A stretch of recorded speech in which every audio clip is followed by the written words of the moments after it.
ऐतिहासिक रैली बनी सावित्रीबाई फुले जयंती समारोह की मिसाल।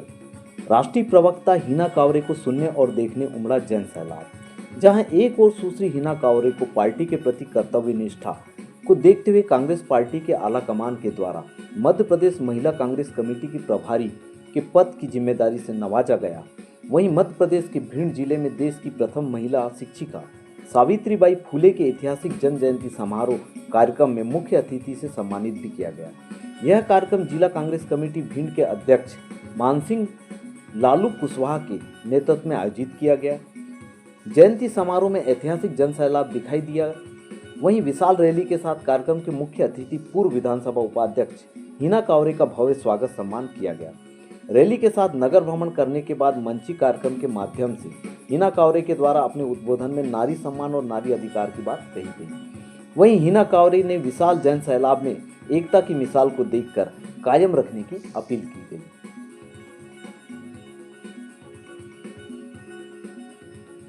जिस उद्देश्य से आपने सबको यहाँ एकत्रित किया था, उस उद्देश्य को आपने ये एकता दिखाकर पूरा कर दिया। अब समय भी ऐसा है कि जिसको जाना है उसको चिंता है घर जाने की, लेकिन इसमें कोई नौबत की बात नहीं है कि आज आप लोगों ने जिस उद्देश्य से इस कार्यक्रम की रूपरेखा तैयार की, उस उद्देश्य को आपने पूरा किया है। और हम सब दिल से चाहते हैं कि ऐसे ही एकता बनी रहे।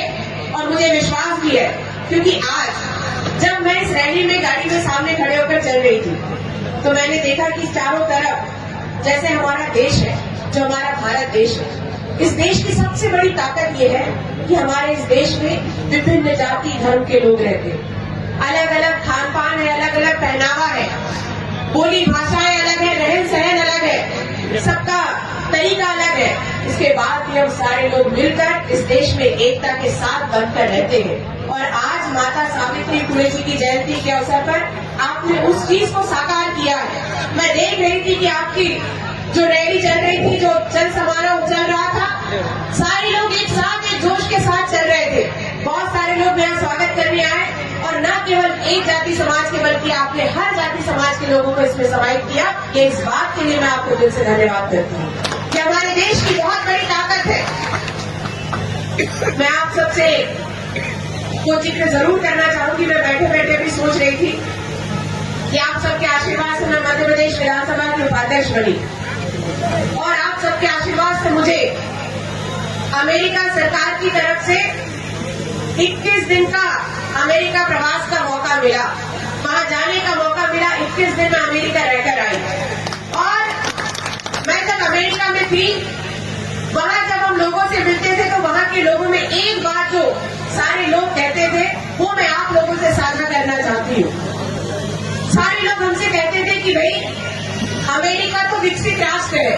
हमको भी मालूम है कि अमेरिका बहुत विकसित है, भारत विकासशील है, अमेरिका विकसित है, लेकिन विकसित राष्ट्र होने के बाद भी उस राष्ट्र का जो सबसे सर्वोच्च पद होता है राष्ट्रपति का, उस पद पर कभी कोई महिला नहीं रही। ये उन लोगों को दुख है, वहां के लोगों का दुख है कि हमारा राष्ट्र इतना विकसित हो गया, लेकिन हमारे राष्ट्र में आज तक सर्वोच्च पद पर कोई महिला नहीं रही। और भारत जो इतनी अनेकता में एकता को समेटे हुए है, जो विकास के रास्ते पर आगे बढ़ रहा है, उस देश में सर्वोच्च पद पर महिलाएं रह चुकी है। केवल रही नहीं, एक नहीं, अभी तो वर्तमान में द्रौपदी मुर्मू जी हमारी राष्ट्रपति है, लेकिन उसके पहले हमारी राष्ट्रपति श्रीमती प्रतिभा पाटिल जी रह चुकी है। तो ये साधारण बात नहीं है। एक विकसित राष्ट्र भारत की तरफ किस देखता है और दुख करता है कि इस राष्ट्र में सर्वोच्च पद महिला को मिला और आज हमारे देश में नहीं मिला, हमारे राष्ट्र में नहीं मिला। आपको पता है ये सब किसकी देन है? आज इसकी जयंती आप लोग मना रहे हो, माता सावित्री फुले जी की, पहली देश की महिला शिक्षिका की देन है कि आज हमारे देश में सर्वोच्च पद पर एक महिला को सम्मान मिला। ये साधारण बात नहीं है, ये बहुत बड़ी बात है हम सब के लिए।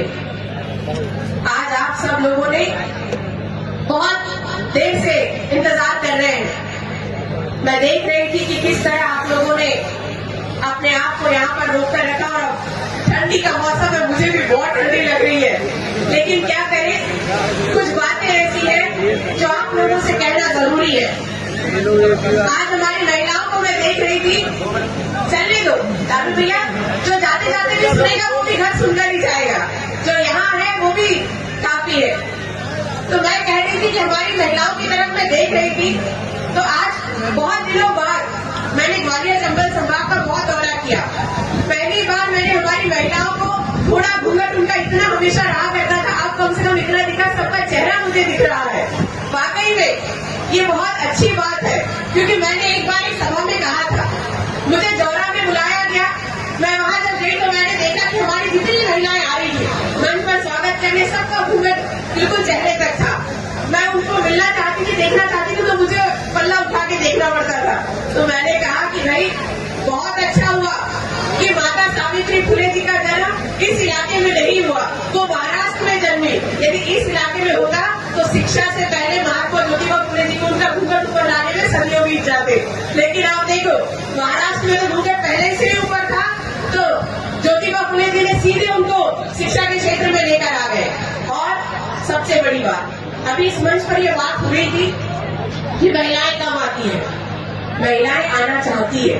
जैसे लालू भैया ने पहली बार अपनी धर्म पत्नी को लेकर आए कार्यक्रम में, आप सब लोग यदि चाहोगे तो निश्चित रूप से महिलाएं आएंगी भी। और जब जब महिलाओं को आप साथ लेकर चलोगे, आप देखना, आप जिस क्षेत्र में भी काम कर रहे हो, राजनीति में हो चाहे किसी अन्य क्षेत्र में, आप देखना आपको आप यदि उनको ऐसे कार्यक्रम का हिस्सा बनाओगे तो आपको सहयोग ही मिलेगा, आपको आगे बढ़ने में मदद ही मिलेगी, क्योंकि महिलाएं बहुत शक्तिशाली होती है।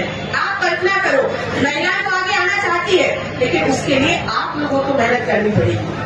माता सावित्री फुले जी हमारे देश की पहली महिला शिक्षिका बनी, लेकिन क्यों बनी? क्योंकि महात्मा ज्योतिबा फुले जी ने उनको पढ़ाया, उनको आगे बढ़ाया। हमारे देश की आधी आबादी है हमारी महिलाओं की, 50% आबादी महिलाओं की है। हम लोग सुनते हैं विकास की बातें, हम लोग सुनते हैं कि भाई हमारा देश विकसित राष्ट्र बनेगा, पर कैसे बनेगा? हमारे देश की आधी आबादी यदि घूंघट में रहेगी और घर में बैठी रहेगी तो कैसे काम चलेगा? देश के लोगों को लगता है कि 33% आरक्षण उन्हें विधानसभाओं में दे दिया तो हमारी महिलाएं आगे बढ़ जाएगी। हमारे लोगों को लगता है लोकसभा में हमने 33% आरक्षण दे दिया तो हमारी महिलाएं आगे बढ़ जाएगी। अरे तुम ग्राम पंचायत में भी, त्रिस्तरीय पंचायत में भी यदि 50% आरक्षण दे दिया तो भी महिलाएं विकसित आगे नहीं बढ़ सकती। उनको हर क्षेत्र में उनको आगे लाना पड़ेगा, और उसकी पहली जवाबदारी महिलाओं से ज्यादा हमारे पुरुषों की है। जिस दिन हमारे पुरुष चाहेंगे, निश्चित रूप से महिलाएं आगे बढ़ेगी, और हमारा देश भी तभी विकसित होगा जब हमारी महिलाएं बराबरी में हमारे साथ खड़ी रहेंगी। वरना हमारी सोच केवल विकसित होने की रह जाएगी अगर हमारी महिलाएं पीछे छूट गई।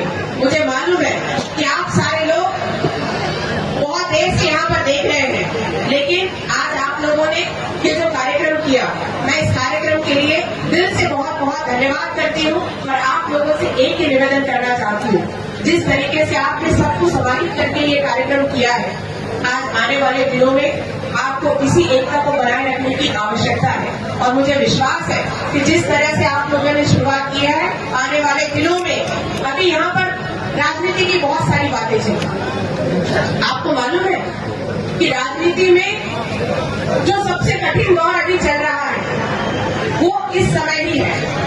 आज आप सोचकर देखो, हमारे देश में लोकतंत्र है, लेकिन आज लोकतंत्र पे खतरा है।